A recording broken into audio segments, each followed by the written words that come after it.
ETF index mutual funds నేర్చుకుని stock మార్కెట్లో రాణించాలనుకుంటున్నారా? వెంటనే ఈ నెంబర్కి కాల్ చేయండి.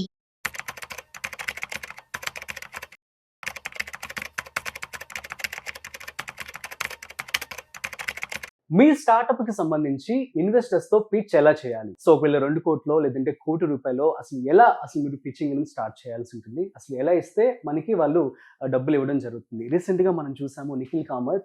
సో చాలా మంది స్టార్ట్అప్ ఎవరైతే ఆంటర్‌ప్రెన్యూర్స్ ఉన్నారో వాళ్ళకి కొన్ని కోట్ల రూపాయలు ఇవ్వడం జరిగిందనమాట. అసలు ఇది ఎలా సాధ్యమవుతుంది? దీనికి సంబంధించి పూర్తి సమాచారం మనం తెలుసుకోబోతాం. సో వీడియోని మిస్ అవ్వకుండా ఎండ్ వరకు చూసేయండి. అయితే దీని గురించి మనతో చెప్పడానికి మనతో ఉన్నారు.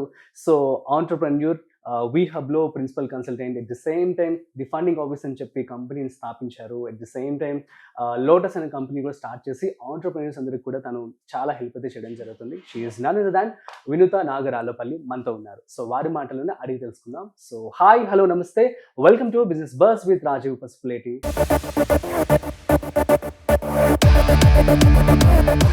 హాయ్ మ్యామ్, నమస్తే. నమస్తే రాజు. యా, సో మ్యామ్ ఒక స్టార్ట్అప్ ఐడియా ఉంది. దాన్ని ఇన్వెస్టర్స్ కి ఎలా పిచ్ చేయాలి to get fund? So even before we dive in to that Rajiv, అసలు వేరే ఎన్నెన్ని రకాలైన ఇన్వెస్టర్స్ ఉంటారో కొంచెం ఐడియా ఇస్తాను. That will actually help people to understand. మాకు చాలా మెసేజెస్ వస్తూ ఉంటాయి, మేడం ఐడియా ఉంది, డబ్బులు ఇవ్వండి.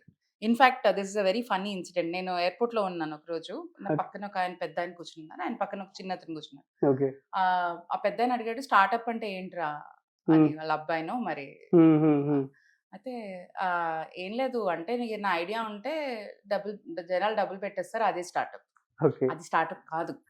స్టార్ట్అప్ అంటే మీరు కష్టపడి బిల్డ్ చేసుకున్న దాంట్లో అలాంగ్ ద వే జనాలు వాళ్ళ ఓన్ బెనిఫిట్ కోసం డబ్బులు పెడతారు. అక్కడ ఎవరు చారిటీ చేయట్లేదు.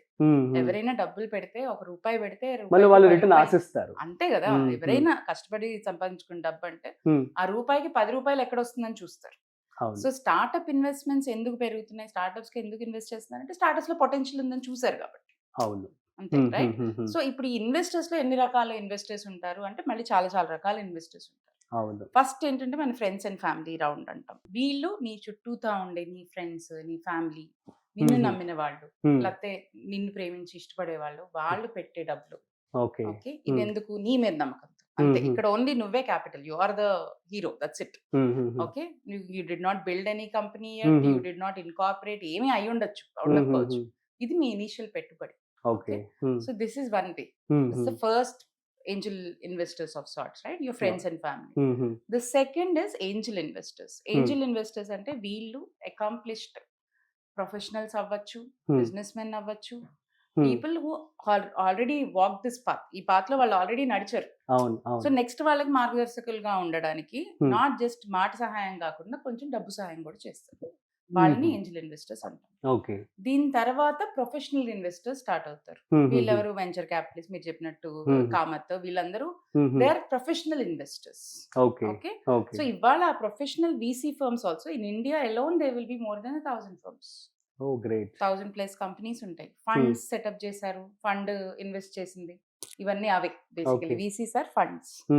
సో ఈ funds will invest in companies. వీళ్ళందరూ ఎవరు డబ్బులు పెట్టినా నా రూపాయికి ₹4 ఎట్లా వస్తుందని చూస్తారు. ఎగ్జాక్ట్లీ, అది తప్పు కాదు, అదే బిజినెస్, దానికోసమే కదా పెట్టేది. మీ దగ్గర ఐడియా ఉంది, మీ దగ్గర ఓపిక ఉంది, మీ దగ్గర టెక్నాలజీ ఉంది, వాడి దగ్గర డబ్బులు ఉన్నాయి, ఆ డబ్బులు మీకు ఇస్తున్నారు. ఎందుకు? రెట్టింపు చేసి వాడికి ఇవ్వడానికి. అంతే, that's the equation there. But చాలా మంది investors not only money, they support in many other ways. చాలా అదర్ వేస్ లో సపోర్ట్ చేస్తారు. అంటే డోర్స్ ఓపెన్ చేయడం. ఇప్పుడు ఫర్ ఎగ్జాంపుల్ మీరు ఒక కంపెనీ బిల్డ్ చేశారు, మీకు క్లయింట్ గా, కస్టమర్ గా ఒక లార్జ్ కంపెనీ కావాలి.